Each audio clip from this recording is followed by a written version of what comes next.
Today, I wanted to do something that's been a bit of a passion project of mine for a while. That is, putting together MLB teams based on niche concepts, with today's subject being your dad's favorite player at every position. Now, as we go from spot to spot, I'm going to justify the picks based on the logic that all of the old heads in our life seem to like to put forward. Keep in mind, this is in no way how I personally feel, instead being a simple reflection of the general perception I've witnessed among these people stuck in the past a bit on how to value players. With that being said, let's hop right into it, starting with catcher and Drake Baldwin.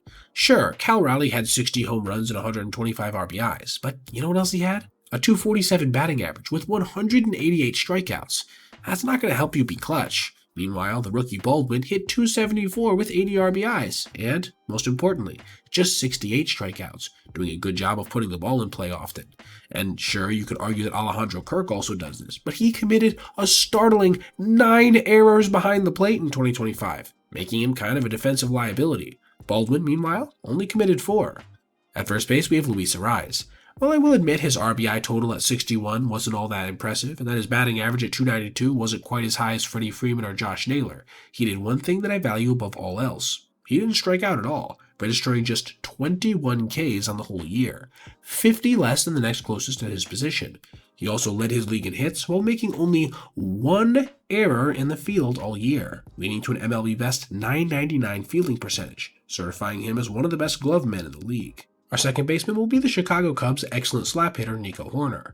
Not only was he one of the only real MLB players left in the sport who can bat close to 300 at 297, he also swiped 29 bases and scored 89 runs, while striking out just 49 times. Compare that to some of the other guys at his position that people seem to overrate, like Bryce Terang or Jazz Chisholm, who each punched out over 140 times. And you actually have a resume you can be proud of. He also only made 4 errors all year as well, much less than those other 2 guys. At shortstop, we have the best hitter we've looked at yet today, Bo Bichette, who managed to lead everyone on our squad so far with a .311 batting average, truly impressive, along with 94 RBIs and 44 doubles.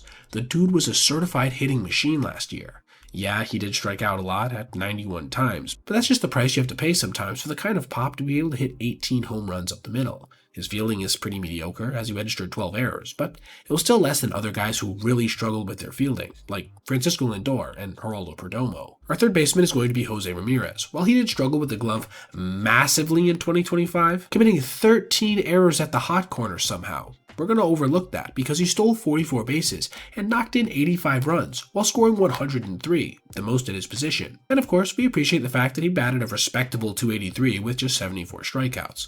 This is the kind of guy you want in your 2-hole, even if we might have to consider a position change to rectify how bad he is defensively. We hop to the outfield now with the selection of one of our best pure power hitters in Cody Bellinger in left. While I don't love the fact he struck out 30 more times than another guy I considered, Steven Kwan, he did commit 5 less errors than him, so he's obviously a much better player defensively. And of course, we have to consider that he registered 98 RBI, third at his position, with the other 2 guys in front of him striking out over 170 times each. Simply way too much. Add in the fact that he scored 89 runs, you have one of the best overall players on the team, even if his batting average was absurdly low at 272. In center field, we have one of the best leadoff men in the entire sport, Chandler Simpson, who batted nearly 300 as a rookie, while swiping 44 bases and striking out just 43 times.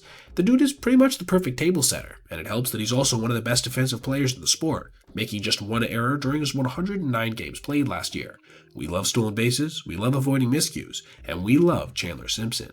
Right field presents one of the most conflicting choices of the entire video, as though it's going to be hard to stomach his mind-numbingly high 160 strikeouts. Aaron Judge did bat .331 last year with 140 RBIs, and 137 runs scored, along with committing just 1 error in the field. Sure, he might not have the pure hitting ability of an Arraez, Bichette, or Simpson, but there's no reason to believe he can't be a solid contributor on our squad, especially after we have our hitting coach teach him how to shorten up a bit to put the ball in play more. And now, rounding out our position player group, we have DH George Springer. While I personally don't believe the DH should exist, at least George can play the outfield a little bit, while hitting .309 and scoring 106 runs. Heck, he even stole 18 bases. Meanwhile, that overrated guy out in LA struck out almost doubly as much as George, with a batting average almost 30 points lower. And what's more, he didn't play even a single game in the field. Well, unless you count pitching, but I'm not going to. Springer is totally the better player. I'm now going to select 2 pitchers, 1 starter and 1 reliever, with the first guy being Max Fried, who led all of Major League Baseball in the most important stat to consider, wins, while only giving up 14 home runs on a Yankees team that ended up making the playoffs just behind Toronto. Everybody seems to love Paul Skeens and Tarek Skubal, but those guys combined for just 4 more wins together than Fried, easily making them each far less valuable. And finally, rounding out our video in the bullpen, we have the guy who led all of Major League Baseball in saves last year, Carlos Estevez. What a great season for the veteran, who managed to close out 42 games to go along with the 2.45 ERA. There's just something I love about a guy who doesn't really strike out all that many, yet still registers a bunch of saves. Okay, everybody, I hope those explanations were sufficiently entertaining for you all, and don't worry, before spring training rolls around, I'll be sure to give my actual picks for the players I personally think are the best in every MLB position. And rest assured, it will not be the layout presented in this video. If you guys enjoyed, please also comment other concepts you'd like to see done in this vein. Alright everybody, if you made it this far, I appreciate you watching, and if you did, consider checking out any of these other videos on your screen right now for other content just like this. Also, if you ever see anything you'd like to see me detail in the video, feel free to reach out to my email, basebpoet@gmail.com, and if I end up using your idea, I'll give you a shout out. Thanks for watching. Have a great rest of your day.